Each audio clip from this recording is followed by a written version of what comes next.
काशी में नमो नमो। और जिस तरह से आयुषी हमने तस्वीरें भी दिखाई कि तैयारियां जोर शोर से जारी हैं, और तैयारियां इसलिए भी क्योंकि आज भव्य रोड शो प्रधानमंत्री नरेंद्र मोदी का होने जा रहा है। इंतजार है तो उनके काशी पहुंचने को लेकर बताया यही जा रहा है कि करीब 3 घंटे का ये रोड शो रहेगा, 5 से 6 किलोमीटर लंबा ये रोड शो रहेगा, और ऐसे में शक्ति प्रदर्शन देखने को मिलेगा। तो एक झलक मिनी इंडिया की भी नजर आएगी। और बिल्कुल, क्योंकि देखिए इंतजार किया जा रहा था कि प्रधानमंत्री नरेंद्र मोदी वहां पर पहुंचेंगे। और श्वेता, बदलते उत्तर प्रदेश की तस्वीर हमने देखी है और इसमें सबसे बड़ी भागीदारी प्रधानमंत्री नरेंद्र मोदी की रही है। और क्योंकि अभी कुछ देर पहले जब हमारी सहयोगी दीपिका वहां की तस्वीरें भी दिखा रही थी तो लोगों के अंदर भी उतना ही क्रेज नजर आया, उतना ही उत्साह नजर आया। यानी कि छोटे छोटे बच्चे भी, श्वेता, हमने देखे कि किस तरह से अपने प्रधानमंत्री का इंतजार कर रहे थे। बिल्कुल, वो इंतजार भी जल्द खत्म होने वाला है, लेकिन इस पर हम चर्चा करते बेहद है। हमने तस्वीर आपको दिखाई थी 2014 में भी नामांकन के पहले की रोड शो हुआ, 2019 में भी नामांकन के पहले रोड शो हुआ, और कितना अलग ये रोड शो है जो 2024 में नामांकन के पहले होने जा रहा है, क्योंकि कल प्रधानमंत्री नरेंद्र मोदी नामांकन करेंगे और आज ये भव्य road show. Associate editor Pankaj Soni ji भी हमारे साथ ही एसोसिएट एडिटर नरेश शर्मा जी भी हमारे साथ मौजूद है। आप दोनों का बहुत स्वागत है। नरेश जी, अब काशी में नमो नमो, और जो कह सकते कि नरेंद्र मोदी के समर्थक है, कार्यकर्ता है, या फिर आम जन भी जिस तरह के रिएक्शंस आ रहे थे, वो ये मान के चल रहे कि इस बार और भव्य नजर आएगा ये रोड शो भी, और भव्यता जीत को लेकर भी नजर आएगी। क्या लगता है आपको कि इस बार वाराणसी, काशी क्या मैसेज देगी? देखिए, काशी की नज़र पे जो नज़र है श्वेता, न सिर्फ देश की है बल्कि पूरे कह सकते हैं देश के बाहर भी नज़र है, क्योंकि यहाँ से देश के प्रधानमंत्री तीसरी बार चुनाव लड़ रहे हैं। तो ऐसे में जो पूरी बात करें हम कि 7वें चरण में चूँकि यहाँ चुनाव होने हैं, तो ऐसे में भारतीय जनता पार्टी की और प्रधानमंत्री नरेंद्र मोदी की ये कोशिश है कि खासकर काशी से अब मैसेज उन बाकी सीटों के लिए भी जाए जहाँ पे आने वाले समय में चुनाव होना है। देखिए, ये एक तरह से चुनाव परिणाम के हिसाब से अगर हम बात करें तो इसमें कोई दो राय नहीं है, सिर्फ एक फॉर्मेलिटी है। जिस दिन 4 जून को रिजल्ट आएंगे उस दिन बता दिया जाएगा कि तीसरी बार ये चुने गए हैं। लेकिन लोगों की नज़र इस बात पे है कि प्रधानमंत्री नरेंद्र मोदी जब तीसरी बार काशी आ रहे हैं, जो बदला बदला काशी नज़र आ रहा है, अभी दीपिका ने जो बताया था, वो बदला बदला काशी वोटों की तादाद कितनी बदलता है, वोटों का जो जीत का अंतराल है वो कितना होता है। अगर हम पिछले 2 चुनाव की बात करें, 2014 की और 2019 की, तो 2014 में नरेंद्र मोदी को 56% वोट मिले थे वहाँ पे, और 2019 में ये बढ़कर 63% हो गए थे। यानी कुल जो वोट थे उनका 63% नरेंद्र मोदी को मिला था। तो एक तो ये है कि अब जब तीसरी बार मैदान में है तो जीत तो तय है, इसमें कोई दो राय नहीं है, क्योंकि जो मुकाबला है वो दिख जाता है इस तरह से। लेकिन यहाँ कोशिश बात की है कि 63% से अधिक इसको कैसे लिया जाए। एक रिकॉर्ड की बात है कि प्रधानमंत्री रहते हुए हैट्रिक बनाना, ये भी एक रिकॉर्ड है। सिर्फ जहाँ तक मुझे ध्यान है, जवाहरलाल नेहरू है, उन्होंने हैट्रिक बनाई थी प्रधानमंत्री रहते हुए। हालांकि इंदिरा गांधी भी जीती थी रायबरेली से, 3 बार प्रधानमंत्री रहते, लेकिन वो हैट्रिक नहीं बना पाई थी। सबसे ज़्यादा वोट हासिल करने का जो रिकॉर्ड है वो चंद्रशेखर के नाम है। जनता पार्टी चुनाव लड़े थे 77 में, तब उनको 66% के लगभग वोट मिले थे कुल वोट का। तो वो रिकॉर्ड अभी तक जो है वो कायम है। तो इस बार जो आप जिस बात कर रहे हैं कि करीब 10 लाख लोग जो इस रोड शो में आएंगे, तो ऐसे उम्मीद की जाए कि शायद इस बार तो ये शायद जो मुझे लगता है कि इस बार टारगेट जो है वो ये है कि सबसे ज़्यादा जो वोट हासिल करने का रिकॉर्ड है वो बनाया जाए, और उसको बनाने के लिए आज का जो रोड शो उसकी विशेष तैयारी की गई है। हालांकि आपने जैसे कहा था पहले भी कि रोड शो तो 2014 में भी हुआ था, 2019 में भी हुआ था, लेकिन तब का रोड शो में और अब के रोड शो में काफ़ी अंतर है। तब काशी के लिए वादे किए गए थे, अब काशी के लिए काम किए गए हैं, और उन काम के आधार पर जो आपने कहा कि रोड शो का जो पूरा मैप अगर हम देखें तो BHU से शुरू होकर और काशी विश्वनाथ मंदिर तक जाएगा, और 3 विधानसभा क्षेत्र को छूता हुआ ये रोड शो रहेगा। हालांकि पूरे अगर हम बात करें वाराणसी की 5 विधानसभा क्षेत्र है, और 5 विधानसभा क्षेत्र में भाजपा या उनके जो अलायंस है उनका कब्जा है। अभी आपने कामों का जिक्र किया, तो पंकज जी एक सवाल आपसे इसी को लेकर रहेगा कि यहाँ पर जब लोगों से बातचीत हुई तो उन्होंने कहा कि हम सांसद नहीं चुन रहे, हम तो प्रधानमंत्री चुनेंगे, और वो तो हमने चुन ही लिया है। ये जो कॉन्फिडेंस था, ये क्या माना जाए? जो लोगों का भरोसा है, ये जो 10 साल के काम है उसके आधार पर है या कोई और वजह है? देखिए, एक तो बात सबसे पहली है कि वो ये बात बिल्कुल सही है कि लोगों के मन में है कि हम सांसद नहीं प्रधानमंत्री चुन रहे हैं देश का। एक तो ये लोगों के बीच का कॉन्फिडेंस है। दूसरा, काशी कॉरिडोर जो बना है उसको लेकर लोगों में बेहद सकारात्मक प्रतिक्रिया देखने को लगातार मिल रही है। यही नहीं, पूरे देश भर में जो भी अब इन दिनों काशी गया है तो वहाँ से एक अलग माहौल देख के वो लौटा है और उसकी चर्चा करता हुआ भी वो दिखाई देता है। वहाँ की जनता में विश्वास इसलिए भी है क्योंकि जैसे अभी नरेश जी बता रहे थे कि एक चुनाव देखने में एक फॉर्मेलिटी सा लग रहा है। कोई बहुत बड़ा नाम प्रधानमंत्री नरेंद्र मोदी के आगे अभी उतरने को तैयार नहीं है और ना ही उतारा गया है, और जो प्रत्याशी उतारे गए वो नामांकन भरने में भी अभी तक सफल नहीं हुए। ये भी बहुत एक अद्भुत बात है जो सिर्फ आपको वाराणसी में ही देखने को मिलेगी, क्योंकि प्रधानमंत्री के सामने चुनाव लड़ने के लिए भारी भीड़ वहां पर आ रही है कि हम चुनाव लड़ेंगे, लेकिन इसको देखते हुए चुनाव आयोग ने वहां पर 10 प्रस्तावक पहले आप बताने होंगे तब जाके आपका नामांकन हुआ होगा। इस तरीके की नई व्यवस्था वहां चुनाव आयोग ने की है। तो मोटे रूप से देखें तो किसी पार्टी के पास प्रधानमंत्री के कद का कोई नेता जो वाराणसी से उनको चुनौती दे सके, इस तरह का कोई नेता वहां नहीं है। दूसरा, 10 साल में जो काम किए प्रधानमंत्री ने, जो वादे किए सांसद रहते हुए, वो सब वादे उन्होंने काशी की जनता, वाराणसी की जनता के साथ पूरे किए हैं। इसलिए जनता में उनके अंदर एक अलग सा विश्वास है। तीसरा महत्वपूर्ण, भाजपा और आरएसएस का एक तरीके से वाराणसी गढ़ रहा है। 7 बार भाजपा वहां से जीती है, हालांकि कांग्रेस भी 7 बार जीती है, लेकिन ये बहुत पुरानी बात है। इससे पहले मुरली मनोहर जोशी वहां कद्दावर नेता थे बीजेपी के, वो रहे थे।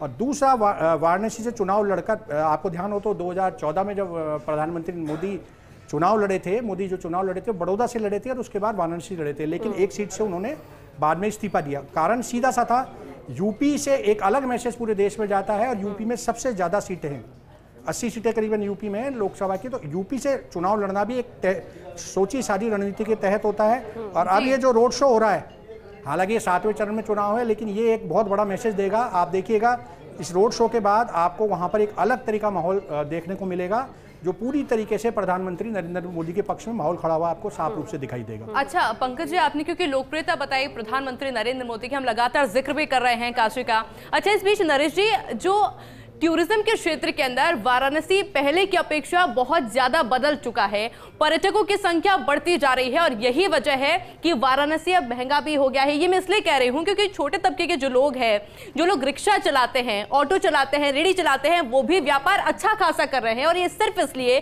क्योंकि हमने काशी की या फिर कहे वाराणसी की बदलती तस्वीर देखी है। इसका कितना फायदा लग रहा है? देखिए, काशी है वो धार्मिक और अध्यात्म की कह सकते हैं कि स्थली है, जहाँ पे हर कोई, खासकर जो भारत का नागरिक भी है, तो वे सोचता है कि जैसे हरिद्वार जाते हैं गंगा स्नान करने के लिए, वैसे सोचता है ज़िंदगी में एक बार काशी विश्वनाथ के दर्शन जरूर करें।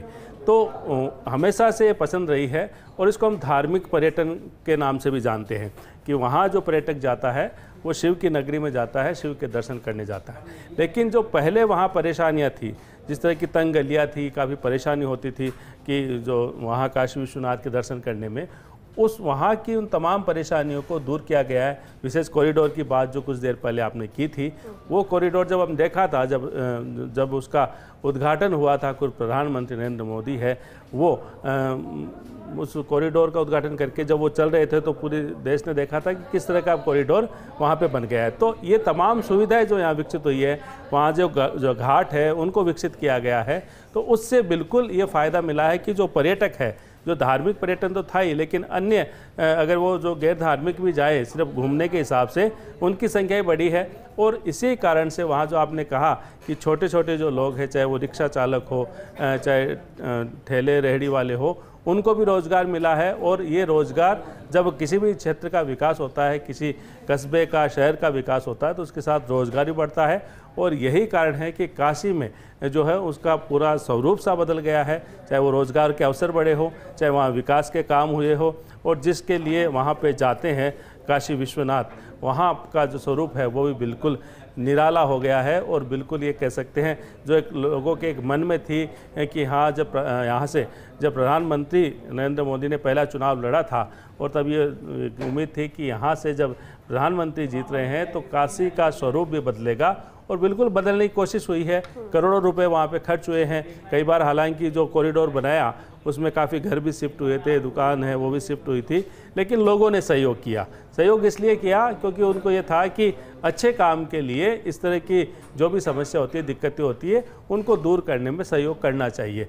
और यही कारण है कि इतने बड़े अंतराल से प्रधानमंत्री नरेंद्र मोदी वहाँ से जीतते हैं। क्योंकि जैसे मैंने नरेश, लोग भी संतुष्ट है काम को लेकर, विकास को लेकर। जब सवाल भी किया गया तो उनका कहना है कि आप तो देख लीजिए ना, बताने की जरूरत क्या है कि कितनी बदली सी ये काशी नगरी है। लेकिन पंकज जी, अब जबकि हम बात कर रहे हैं वहाँ के विकास को लेकर, सवाल भी उठता है, लेकिन राम मंदिर एक अहम मुद्दा रहा है, अब तक के चुनावों में रहा है। राम मंदिर, जिस तरह से हमने जनवरी में जो तस्वीरें भी देखी, आप तो वहाँ पर मौजूद भी थे, इसके बाद भी वो मुद्दा बना रहा। और जब उत्तर प्रदेश की बात हो, काशी की बात हो, प्रधानमंत्री का भव्य रोड शो हो, उनका कुछ भी कहना दूर तलक मैसेज देता है। अब इस रोड शो के जरिए वो शक्ति प्रदर्शन तो कर ही रहे, क्या राम मंदिर का मुद्दा, राम मंदिर, ये भी इम्पैक्ट डालेगा? और दूसरी चीज ये जरूर जानना चाहेंगे कि आज का ये रोड शो क्या, क्योंकि 1 जून को यानी 7वें चरण में यहाँ पर वोटिंग होनी है, लेकिन क्या तीनों सामने आएगा? पंकज, उस वक्त आपको रोका था। देखिए श्वेता जी, जो यूपी का जो राजनीतिक सिनेरियो देश में रहा है, यूपी का एक बहुत महत्वपूर्ण स्थान देश की राजनीति में रहता था। 2004 के बाद से जब बीजेपी सत्ता से बाहर हुई केंद्र की, तो उसके पीछे यूपी में बीजेपी का कमजोर होना बहुत महत्वपूर्ण कारक माना गया था। अटल बिहारी वाजपेयी थे, वो भी यूपी से आते थे, और उसके पहले जो बीजेपी के दिग्गज नेता हुए वो भी यूपी से आते थे। उत्तर प्रदेश से अब तक देश में 9 प्रधानमंत्री हुए, अगर कारवां को अपन छोड़ दिया जाए तो पहले की राजनीति में एक बहुत बड़ी कहावत हुआ करती थी कि प्रधानमंत्री तो यूपी से ही आएगा। बीजेपी ने 2014 के चुनाव में इस जो राजनीतिक जुमला था इसको अडॉप्ट किया और प्रधानमंत्री के तौर पर नरेंद्र मोदी को लॉन्च करके वाराणसी से चुनाव लड़ाया। मैसेज साफ था कि इस बार भी प्रधानमंत्री उत्तर प्रदेश का ही आएगा, भले ही जो नरेंद्र मोदी हो गुजरात से आते हो, लेकिन यूपी में ये मैसेज देना बेहद जरूरी था बीजेपी के लिए कि प्रधानमंत्री आपका यहीं से देगा, क्योंकि यूपी एक बहुत बड़ा स्टेट है, वहाँ 80 सीटें है। दूसरी चीज, यूपी से जुड़ा हुआ एक अहम मुद्दा, या यूं कहे पूरे देश से जुड़ा हुआ एक अहम मुद्दा राम मंदिर था, जो भाजपा ने लगातार अपने घोषणा पत्र में उसकी घोषणा करी। विपक्षी दल के निशाने पे भी बीजेपी रहती थी कि राम मंदिर को लेके बीजेपी खाली राजनीतिक जुमलेबाजी करती है, राम मंदिर बनाएंगे, तारीख नहीं बताएंगे। इस तरह के जुमले भी देश की राजनीति में आपको अक्सर सुनाई देते होंगे। लेकिन जब राम मंदिर की प्राण प्रतिष्ठा हुई तो देश ही नहीं, यूपी तो आप यूपी की बात तो छोड़ दें, पूरे देश की जनता जो सनातनी है या राम मंदिर पे विश्वास रखती है, उनके मन में एक धारणा ये बनी कि बीजेपी ने जो अपने घोषणा पत्र में एक बड़ी घोषणा करी थी राम मंदिर की, उसको उसने पूरा किया है। उसका सबसे ज्यादा असर आपको अगर किसी स्टेट में देखना है तो वो आप उत्तर प्रदेश में देख सकते हैं। मैं जब ये राम मंदिर प्राण प्रतिष्ठा हुई, जब मैं यूपी वहां मौजूद था, तो अयोध्या में सारी चाक चौबंद व्यवस्था होने के बाद भी, लोगों को रोकने के बाद भी, पूरा यूपी उस समय अयोध्या में उमड़ा हुआ था। उसके बाद का सीनियर समझे आप, लगातार बीजेपी हो चाहे विश्व हिंदू परिषद हो, उन्होंने अपनी पूरी योजना से कम 8 करोड़ लोगों को राम मंदिर के दर्शन कराए, पूरे देश भर के। तो ये योजना कहीं ना कहीं आपको इसमें कहीं ना कहीं चुनावी पुट जरूर से दिखाई दे रहा होगा कि 8 करोड़ लोग अगर देश भर से आते हैं और राम मंदिर के दर्शन करते हैं तो कोई ना कोई मैसेज वहां से लेके जाते हैं। तो आप ये बात तो मतलब मान के चलिए कि यूपी की किसी भी सीट पर चुनाव हो रहा होगा तो राम मंदिर मुद्दा बिल्कुल वहां पर चर्चा में होगा, और उसके नाम पे भाजपा वोट मांगेगी और लोगों के अंदर भी कहीं ना कहीं ये मुद्दा घर करेगा। तो मानिए काशी में भी अगर कोई बात हो रही है तो राम की बात हो, ऐसा हो नहीं सकता, राम मंदिर का जिक्र नहीं हो, ऐसा हो नहीं सकता। और ये काशी कॉरिडोर भी जो बनाया गया है उसकी तर्ज पे ही कुछ राम मंदिर का जो वहाँ पे जो निर्माण हुआ है, राम मंदिर जो तीर्थ परिसर बना है, वो भी लगभग उसके समकक्ष का ही बना हुआ है। तो काशी कॉरिडोर में अगर चुनावी सभा होगी तो राम मंदिर का बात होना, जिक्र होना बिल्कुल लाजमी है, और वहाँ होगा भी इस तरह का जिक्र। आप देखेंगे अभी चाहे प्रचार में हो, अगर प्रधानमंत्री वहां कुछ बोलते हैं या कोई भाषण देते हैं या कोई मीडिया बाइट्स देते हैं तो निश्चित रूप से राम मंदिर का जिक्र होगा, क्योंकि काशी कॉरिडोर और राम मंदिर को अलग अलग तरीके से हम नहीं देख सकते। बिल्कुल पंकज, चर्चा आगे भी जारी रखेंगे, लेकिन क्योंकि हमारी सहयोगी दीपिका सिंघल वाराणसी में मौजूद है, कुछ देर पहले ही उन्होंने लोगों से बातचीत भी की, जायजा भी लिया, उस रूट को भी देखा, क्या कुछ वो बता रही थी, एक बार देख लेते हैं। समय जैसे जैसे निकल रहा है वैसे वैसे काशी अपने रंग में आ रही है। एक ही नारा, एक ही नाम, जय श्री राम के नारे यहाँ पर लग रहे हैं। और देखिए जितने ज्यादा पुरुष हैं उतने ही बड़ी संख्या में महिलाएं भी हैं जो काफी उत्साहित नजर आ रही है। कि सभी से बात करेंगे। प्रधानमंत्री नरेंद्र मोदी के आने का इंतजार अब खत्म होने वाला है, क्योंकि 3:30 बज चुके हैं, अब ज्यादा समय नहीं रह गया है। कितना ज्यादा उत्साह और भी ज्यादा बढ़ रहा है, किस तरीके से तैयारी आप लोगों ने की थी? सभी लोगों ने उनके लिए बहुत अच्छी तैयारी की, पूरी काशी को सजा रखा है और सभी लोग देख ही रही हैं आप कितने तादाद में करोड़ों के लाखों के भीड़ यहाँ पर है, जिसकी अभी गिनती नहीं की जा सकती है। बिल्कुल, आप क्या कहेंगे? मैं जिला अध्यक्ष विश्व हिंदू महासंघ वाराणसी अमृता श्रीवास्तव, और विश्व हिंदू महासंघ का पूरा समर्थन है भाजपा के लिए, और हम लोग समर्थन पार्टी के हैं, और इसलिए हम लोग फिर से चाहेंगे कि मोदी जी ही आए, क्योंकि हमारे धर्म के लिए आवश्यक है मोदी जी। बस धन्यवाद। अच्छा, आम महिला भी हमारे साथ मौजूद है, आपसे बातचीत करना चाहेंगे। प्रधानमंत्री को देखने के लिए आए हैं? जी जी। कहाँ से आए हैं? बनारस काशी से ही हैं। अच्छा, प्रधानमंत्री को देखना है। तो देखिए, प्रधानमंत्री नरेंद्र मोदी को देखने के लिए यहाँ पर ये सभी इकट्ठा है, और भी महिलाएं हमारे साथ मौजूद है, उनसे भी बातचीत कर लेते हैं। क्या कह रही हैं? आज प्रधानमंत्री मोदी के आने का इंतजार अब खत्म होने वाला है। अरे हम लोग बहुत उत्साहित हैं, 12 बजे से यहाँ इंतजार कर रहे हैं अपने मोदी, पीएम मोदी जी का। हर हर महादेव, ये उनका घर है, काशी में उनका भव्य स्वागत है, बहुत स्वागत है हमारे पीएम, हमारे माननीय अध्यक्ष मोदी जी का, हमारे प्रधानमंत्री मोदी जी का। हम लोग उत्साह से आंखें बिछाए, दिल बिछाए, फेफड़ा बिछाए इंतजार कर रहे हैं, मोदी जी आ जाए मेरे। ये शब्दों में उत्साह आपको नजर आ रहा होगा, आप क्या कहेंगी? हर बार इसी तरीके से आती है या फिर पहली बार? नहीं, ये 2014 से ही स्टार्ट हुआ है और हमेशा ही ऐसा ही रहेगा, ये कभी खत्म नहीं होने वाला है। और यही कहना चाहेंगे कि मोदी जी को हम सब की उम्र लग जाए और हर बार मोदी आए, और हम यही कहना चाहेंगे हर हर घर अगर स्वाभिमान दिलाए हैं तो मोदी जी दिलाए, उत्साह दिए हैं तो मोदी जी दिए। हर हर महादेव। जो चीज हम लोगों ने 2014 से फील नहीं किया, वो हम लोगों ने 2014 के बाद से बहुत ही अच्छा अनुभव किया है कि हम लोग रात चाहे जो भी समय हो, हम लोग कहीं भी निकले, हम लोग बेहिचक निकलते हैं, हम लोग को किसी प्रकार का कोई डर नहीं है। चप्पे चप्पे पे पुलिस रहती है, सबको मोदी जी के साथ योगी जी का भी डर हमेशा बना रहा है। जितना भी गुंडागर्दी और जितना भी चोर चमारी डकैती जब्ती बहुत शांत हो चुका है, और दोनों ही आज एक साथ दिखाई देने वाले हैं। दोनों ही आज हमारे साथ है। अच्छा, आप भी भगवा नजर आ रही, भगवा कपड़े में नजर आ रही, खास तौर पर आज के दिन के इस ड्रेस को बनवाए थे? हम लोग हर वक्त रहते हैं जय श्री राम में। अच्छा। जय श्री राम में भगवा हर वक्त रहता है हम लोग का। अच्छा, काशीवासी किस तरीके से प्रधानमंत्री का स्वागत करने वाले हैं? बहुत अच्छे से स्वागत है, भव्य स्वागत होगा काशी में, बाबा विश्वनाथ के नगरी में मोदी जी का।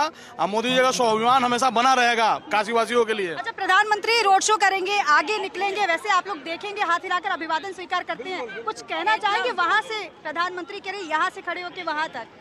मोदी जी से बस यही कहना चाहेंगे कि जैसे हम लोगों के लिए आपने किया है, ऐसे ही करते रहें, जिससे हम लोग का उत्साह हमेशा ऐसे ही बना रहे। और भी आप आगे आइए, क्या कहेंगे आप? पीएम मोदी आ रहे हैं। नहीं बोला, कुछ नहीं कहना चाहेंगे, आप क्या कहेंगे? नहीं, कुछ नहीं। तो देखिए, युवा भी इस बार 400 पार। अभी तो मोदी है, अभी योगी बाकी है। देखिए, मोदी हैं, अभी तो योगी बाकी हैं, और किस तरीके से आप देखिए सुरक्षा के पुख्ता इंतजाम हो गए हैं। अब देखिए, समय बढ़ता जा रहा है, वैसे वैसे सिक्योरिटी का दायरा भी बढ़ता जा रहा है। आप देख रहे हैं कि यहाँ पर रस्सी लगा दी गई है, ये एक बैरिकेडिंग है, यानी कि इससे आगे अब कोई नहीं जा सकता है। हालांकि ये पास में देखेंगे बगल में, अब ये जो लोग हैं जो इकट्ठा हुए हैं, इनको भी थोड़ी देर में यहाँ से हटा दिया जाएगा, क्योंकि यहाँ अब सीधे देखेंगे तो प्रधानमंत्री मोदी का जो काफिला है वो यहाँ से जब आगे निकलेगा, उससे आगे मीडिया चलेगा। प्रधानमंत्री नरेंद्र मोदी को आप देखेंगे किस तरीके से पीएम मोदी अपनी काशी की जनता से मिलने वाले हैं, क्योंकि कई घंटों का समय प्रधानमंत्री नरेंद्र मोदी काशी की जनता के साथ बिताने वाले हैं। वो तस्वीर भी आपको दिखाएंगे किस तरीके से पीएम मोदी का स्वागत करने के लिए काशीवासी पूरी तरीके से तैयार है, और यहाँ पर किस तरीके से तैयारियां हैं, क्योंकि पुख्ता इंतजाम पुलिस के नजर आ रहे हैं। ऐसी ही तस्वीर हम लगातार दिखाते रहेंगे। कैमरा पर्सन इकबाल के साथ Deepika Singhal, first India news, Varanasi. तो उत्साहित कितनी ज़्यादा वहाँ की जनता है, उनके जो अपनी बातें वो रख रहे, तो उससे तो ये नज़र आता है। इंतज़ार भी बहुत ज़्यादा है, और इंतज़ार ख़त्म होगा बहुत जल्द, क्योंकि प्रधानमंत्री नरेंद्र मोदी जल्द ही पहुँचेंगे। लेकिन ये वो भव्य रथ है जिसे तैयार किया गया इस रोड शो के लिए, और इसमें ही मौजूद रहेंगे प्रधानमंत्री नरेंद्र मोदी, और यही रथ है जो आगे चलेगा और सभी का अभिवादन स्वीकार करते हुए, काशी वासियों से मुलाकात करते हुए, दूर से ही सही, लेकिन ये एक जुड़ाव है जो दर्शाएगा, और इसलिए इस भव्यता का अंदाजा भी लगाया जा सकता है। नरेश जी, बिल्कुल, देखिए भव्य तो होगा ही, क्योंकि जैसा कहा कि करीब 4 घंटे तक ये रोड शो चलेगा, 5 से 6 किलोमीटर का रोड शो होगा। 5 लाख घरों में निमंत्रण दिया गया है, ये दावा किया गया वहाँ पे कि 5 लाख घरों में निमंत्रण दिया गया है, और करीब 10 लाख लोग जो है वो इस पूरे रोड शो के दौरान दोनों तरफ प्रधानमंत्री नरेंद्र मोदी का स्वागत करेंगे। और इस दौरान हम कई तस्वीरें हमने देखी है, चाहे वो महिलाएं सुंदरकांड का पाठ कर रही हो, जगह जगह जो नारे लग रहे हैं।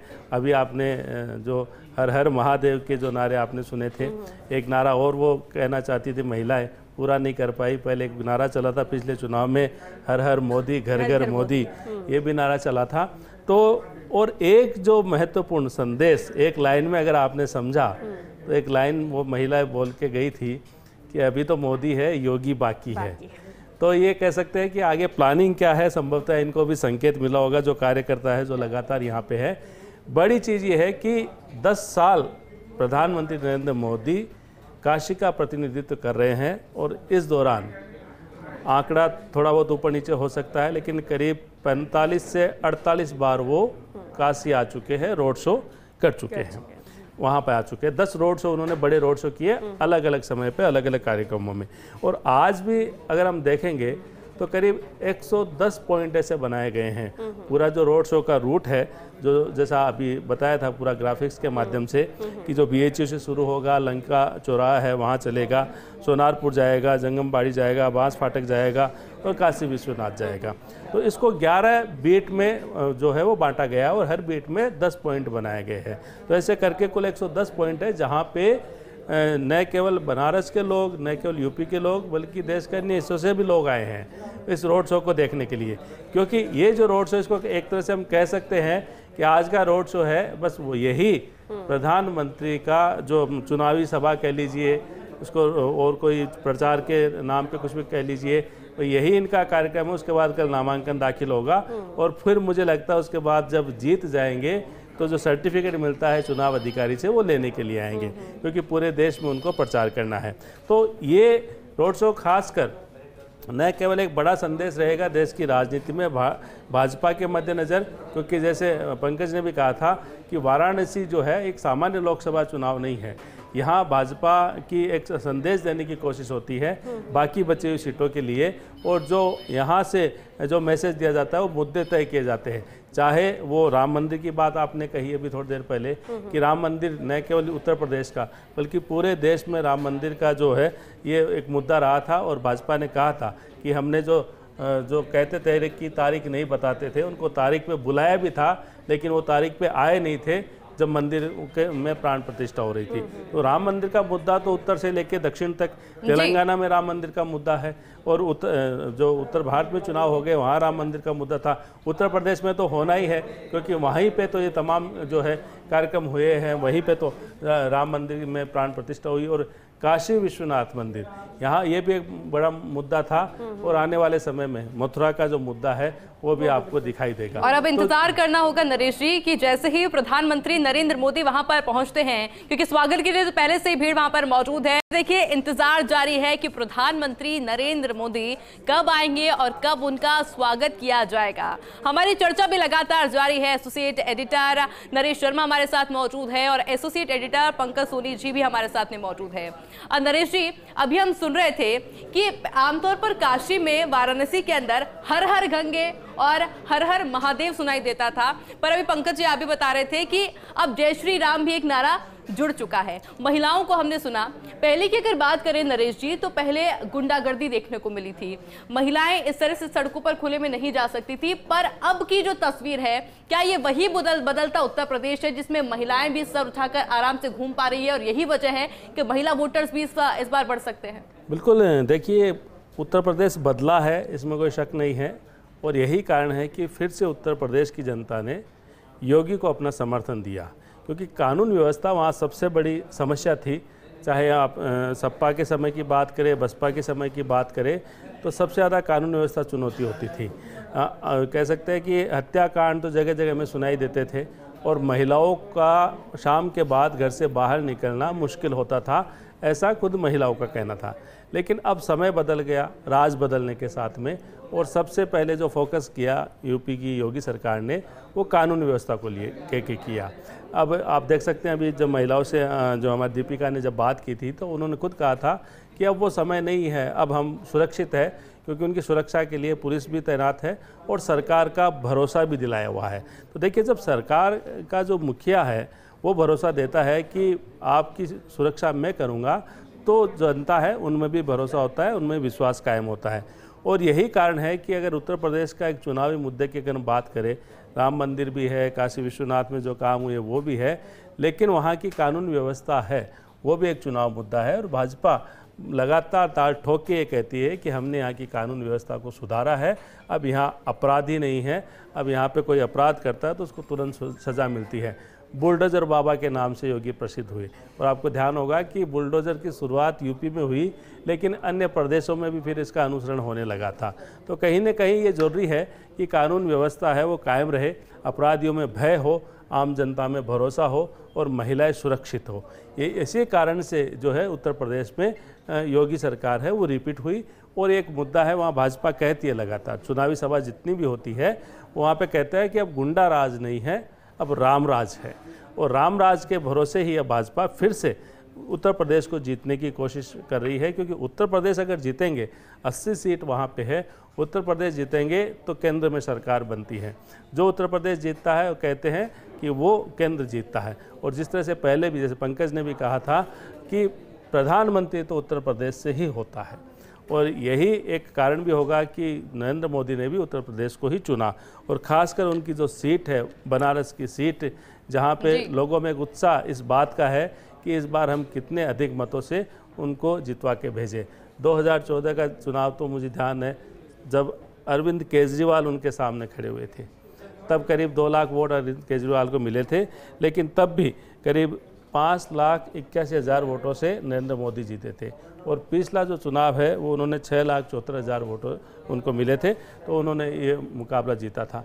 लेकिन इस बार थोड़ा सा बदलाव ये है कि वहाँ पे सपा और कांग्रेस ये दोनों मिलकर चुनाव लड़ रही है। तो उस गठबंधन में जो खासकर बनारस की सीट है वो कांग्रेस के खाते में है, और कांग्रेस ने वहाँ पे अजय यादव को खड़ा किया है, जो पहले भी चुनाव वहाँ पे हार चुके हैं, कोई खास वहाँ पे प्रभावी प्रदर्शन नहीं कर पाए।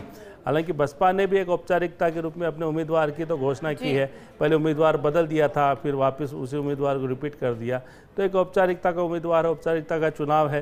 कई लोग कोशिश करते हैं, हम भी बनारस से जो है फार्म भरे, नामांकन भरे, ताकि नाम हो जाए कि हमने नरेंद्र मोदी के खिलाफ चुनाव लड़ा था। राजस्थान से भी एक मिमिक्री आर्टिस्ट है, वहीं घूम रहे हैं आजकल, वो भी चर्चा में रहने के लिए कहते हैं कि हम जो बनारस से चुनाव लड़ेंगे, लेकिन वहाँ का चुनाव परिणाम तय है। वहाँ तो अंतर देखना है कि अंतर कितना होता है, क्या अमित शाह से ज़्यादा अंतर होता है, क्या राजनाथ सिंह से ज़्यादा अंतर होता है, ये तमाम चीज़ें जो है, गडकरी से ज़्यादा अंतर होता है, ये कंपैरिजन होगा वहाँ तो। और वहाँ के अगर वोट बैंक की बात करें तो वहाँ पे गैर यादव जो ओबीसी है वो ज़्यादा उनका प्रभुत्व है।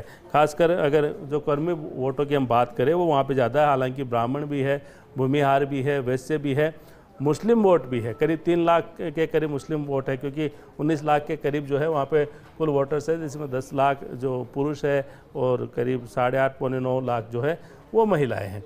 तो ऐसे में वहाँ पे का जो वोट बैंक है उससे एक संदेश देने की भी कोशिश की जाएगी। जो ओबीसी की बात लगातार हो रही है, उसी ओबीसी वोट बैंक के दम पे प्रधानमंत्री नरेंद्र मोदी वहाँ पे जीतते हैं। और ब्राह्मण वैश्य जो कहते हैं कि ये तो जो भाजपा के हैं आज के लिए कहा जाता है, तो उन तमाम वोटर्स को अगर हम मिला ले, काउंट कर ले, करीब 2 लाख वैश्य वोटर है वहाँ पे, 1.5 लाख के करीब भूमिहार वोटर है, और जैसे मैंने कहा 3 लाख करीब मुस्लिम है। उसके बावजूद नरेंद्र मोदी वहाँ बड़े अंतर से जीतते हैं। तो इसका मतलब ये भी है कि जो मुस्लिम वोट है कहीं न कहीं उनमें भी एक सेंध भाजपा लगाती है और वो प्रधानमंत्री नरेंद्र मोदी को वोट देते हैं, क्योंकि ये प्रधानमंत्री का चुनाव है, ये कोई साधारण कोई सांसद का चुनाव नहीं है कि कोई लोकसभा सदस्य चुन रहे हैं और जिस तरह कहीं लोकसभा का चुनाव होता है। यहाँ से जो जीत रहा है वो 2 बार प्रधानमंत्री बन चुका है, और लोग अब भी ये देख रहे हैं कि हम तीसरी बार प्रधानमंत्री का चुनाव कर रहे हैं। तो ऐसे में एक जो चुनाव का माहौल है वो अलग तरह का होता है, और यही कारण है कि आज जिस तरह से हम सुबह से देख रहे हैं कि बनारस में जो पूरा अब बनारस भगवा रंग में है, चप्पे चप्पे पर पुलिस सुरक्षा के बीच में जनता जो उमड़ी है। और नरेश जी देखना होगा कि जो भगवा रंग की आप बात कर रहे हैं कब तक बना रहता है, क्या इसी तरह बना रहेगा, लोगों के अंदर जो उत्साह है क्या वो वोटिंग में भी देखने को मिलेगा। अच्छा पंकज जी, क्योंकि योगी आदित्यनाथ की बात की जा रही है, आपको याद होगा कि बीच में एक लहर ऐसी भी उठी थी जहां दूसरे राज्य भी डिमांड कर रहे थे कि हमारा जो मुख्यमंत्री हो वो योगी आदित्यनाथ हो। क्या लग रहा है कि जब मुख्यमंत्री बने योगी आदित्यनाथ, तो ये बीजेपी के लिए गेम चेंजर साबित हुआ है यूपी में। देखिए, बीजेपी ने वहाँ पर जो ये आदित्यनाथ योगी को जो मुख्यमंत्री बनाने का फैसला किया था, ये बहुत सोची समझी रणनीति के तहत किया था, क्योंकि आने वाले समय में भाजपा को पता था कि जो सनातनी नाम से जो वोट बैंक है या सनातनी जो उसको मानने वाले लोग हैं, उनको अगर एकजुट करना है तो कोई ना कोई ऐसा मैसेज देना पड़ेगा कि जाति और धर्म से उठकर हम किसी ऐसे व्यक्ति को मुख्यमंत्री बनाएं जो इन सब चीज़ों से ऊपर है। जो आदित्यनाथ योगी हैं, उनकी मैं आपको बता रहा हूं कि जब उनको मुख्यमंत्री बनाया गया, जब ही मीडिया रिपोर्ट्स में आया कि वो किस जाति से ताल्लुक़ रखते हैं, उससे पहले वो लगातार गोरखपुर से 7-8 बार सांसद रहे, लेकिन कभी भी उनकी जाति का जिक्र कभी उस समय नहीं आया कि वो किस जाति से ताल्लुक़ रखते हैं। आदित्यनाथ योगी को एक जो उनकी जो पीठ है उसके प्रमुख के नाते लोगों में उनकी अलग से एक पहचान थी। तो भाजपा ने जब उत्तर प्रदेश का मुख्यमंत्री चुना तो कई बड़े दिग्गज नेता जो जातीय राजनीति से भी वो थे, वो वहाँ बड़े नाम थे, लेकिन उसके बावजूद भी बीजेपी ने उनको एक, आप ये मान लीजिए, सनातनी चेहरा, एक भगवा जो बीजेपी का माना जाता, भगवा पार्टी कहा जाता, उस तरह का चेहरा बनाकर आदित्यनाथ योगी को यूपी की कमान सौंपी। और जहाँ तक राजनीतिक विश्लेषक मानते हैं या मीडिया रिपोर्ट्स आती है, उसमें ये मान के चलिए कि बीजेपी का ये प्रयोग यूपी में बिल्कुल सफल है, क्योंकि यूपी की जनता ने दूसरी बार आदित्यनाथ योगी को मौका दिया है। और आप अगर देश भर में अगर कहीं कहेंगे डबल इंजन की सरकार का जो जुमला चलता है, अगर वो आपको मॉडल देखना है तो आप यूपी जाइए। यूपी में वो मॉडल आपको क्लियर दिखाई देगा, किस तरीके से केंद्र के साथ यूपी सरकार का तालमेल है, किस तरीके से एकजुट एक मुद्दों पे होकर वहाँ काम करते हैं। और जहाँ तक जो बड़े मुद्दे हैं भाजपा के, वो सब यूपी से रिलेटेड थे। एक बात बड़ी आई जो अभी महिलाओं को भी सुनाई दी, कानून व्यवस्था बड़ा मुद्दा माना जाता था यूपी में, गैंगवार या जो महिला सुरक्षा एक बहुत बड़ा मुद्दा था। उस मुद्दे को भी बीजेपी ने टेक ऑफ किया और साथ में आदित्यनाथ योगी ने उस पर बहुत खुलकर उस पर काम किया। औद्योगिक उस पर भी उनकी जो विजन है वो देश के सामने आया है। तो कुल मिला के देखिए, अगर आपको डबल इंजन की सरकार देखनी है तो यूपी भाजपा के लिहाज से एक बहुत ही मॉडल स्टेट है। और आने वाले समय में जैसे नरेश जी बता रहे थे, कई राज्य उसका अनुसरण करने के लिए उठाव लें कि भाई जो यूपी में होता है हम वो करें। वहाँ अगर अपराधियों पे सीधी कार्रवाई हो रही है, बुलडोजर चल रहा है, सख्ती से निपटा जा रहा है, तो उसी तरह की कार्रवाई अब आप देखिए राजस्थान में भी होने लगी है। उसी तरह की कार्रवाई जो अन्य स्टेट है, चाहे मध्य प्रदेश हो, चाहे बिहार हो, कई दक्षिण के राज्यों में भी इस तरह के उदाहरण पेश हुए हैं कि वहाँ पर जो अपराधियों की संपत्ति पे बुलडोजर चला दिया गया है। तो और बिल्कुल खास बात यह है पंकज जी कि जो बदलाव और विकास उत्तर प्रदेश में हुआ है, जिस गुंडागर्दी को खत्म किया गया है और जिस तरह से उत्तर प्रदेश को उभारा गया है, वो वाकई में सभी ने देखा है। और देखिए, हमारे साथ में तमाम गेस्ट लगातार बने हुए थे। एसोसिएट एडिटर नरेश जी हमारे साथ में थे, एसोसिएट एडिटर पंकज जी हमारे साथ में थे, जिन्होंने कि पूरा सियासी समीकरण समझाया उत्तर प्रदेश का आखिर क्या कुछ रहा है और जो प्रधानमंत्री नरेंद्र मोदी आएंगे और किस तरह का उत्साह उसके बाद देखने को मिलेगा, वो भी देखने लायक तस्वीर होगी। फिलहाल के लिए आप दोनों का ही बहुत बहुत शुक्रिया।